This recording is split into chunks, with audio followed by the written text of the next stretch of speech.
2018 সালে 1.5 lakh electronic voting machine EVM কিনেছিল নির্বাচন কমিশন। এসব যন্ত্রের আয়ুষ্কাল 10 বছর হওয়ার কথা থাকলেও 5 বছরের মধ্যে 1 লাখের বেশি ইভিএম অকেজো হয়ে পড়েছে।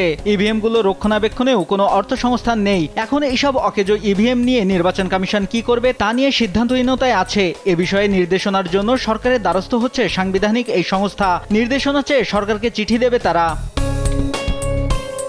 সংশ্লিষ্ট সূত্র জানায়, প্রকল্পটি পাশ হওয়ার আগে 2018 সালে 12 সেপ্টেম্বর পরিকল্পনা কমিশনে আর্থসামাজিক অবকাঠামো বিভাগের এক সভায় প্রকল্পটির বিষয়ে কয়েকটি সিদ্ধান্ত ছিল।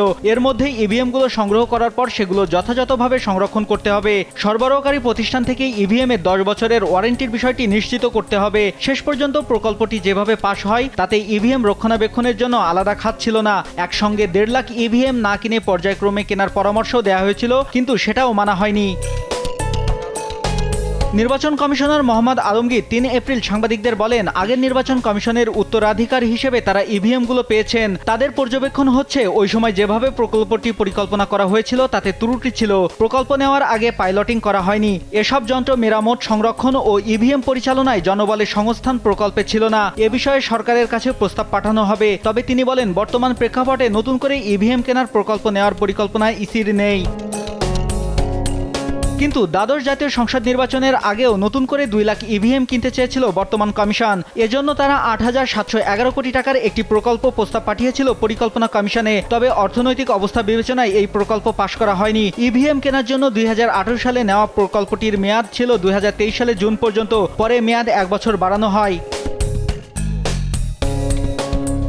ইসি সূত্র জানায়, আগামী জুনে এই প্রকল্পের মেয়াদ শেষ হচ্ছে। এরপর এই ইভিএমগুলোর কি হবে তা নিয়ে সিদ্ধান্তহীনতায় আছে ইসি। কারণ বেশিরভাগ ইভিএম অকেজো। এগুলোর মেরামত করতে হলে বড় অঙ্কের টাকা প্রয়োজন। মেরামত করার পর আবার এগুলো রক্ষণাবেক্ষণের জন্য টাকা ও জনবল লাগবে। ইতিমধ্যে এগুলো রাখার জন্য ভাড়া বাবদ 50 কোটি টাকার বেশি বকেয়া জমেছে। তবে এসব মেরামতের জন্য সরাসরি টাকা চাইবে না ইসি। এক্ষেত্রে ইসির হাতে আরেকটি বিকল্প হলো যন্ত্রগুলো ধ্বংস করা।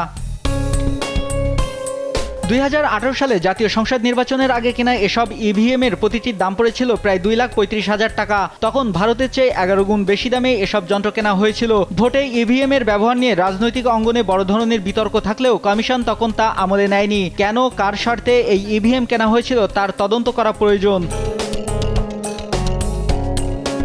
2010 সালে দেশে পরীক্ষামূলকভাবে ইভিএম এর ব্যবহার শুরু হয়। এর প্রসার শুরু হয় 2018 সালে। শুরু থেকেই এই যন্ত্রের ব্যবহার নিয়ে রাজনৈতিক অঙ্গনে বিতর্ক আছে। ক্ষমতাসীন আওয়ামী লীগ ও তাদের জোটসঙ্গী কয়েকটি দল ইভিএম এ ভোট করার পক্ষে। অন্যদিকে বিএনপি, জাতীয় পার্টি সহ বেশিরভাগ দলের মধ্যে ইভিএম নিয়ে সন্দেহ, অবিশ্বাস কাজ করছে। আবার ভোটারদের অনেকেই এই যন্ত্রে ভোট দিতে এখনো স্বাচ্ছন্দ্য বোধ করেন না। অনেক ভোটারের প্রযুক্তি ভীতি আছে, এটি ইসিও স্বীকার করে নিয়েছে। নিউজ ডেস্ক, দেশ টিভি।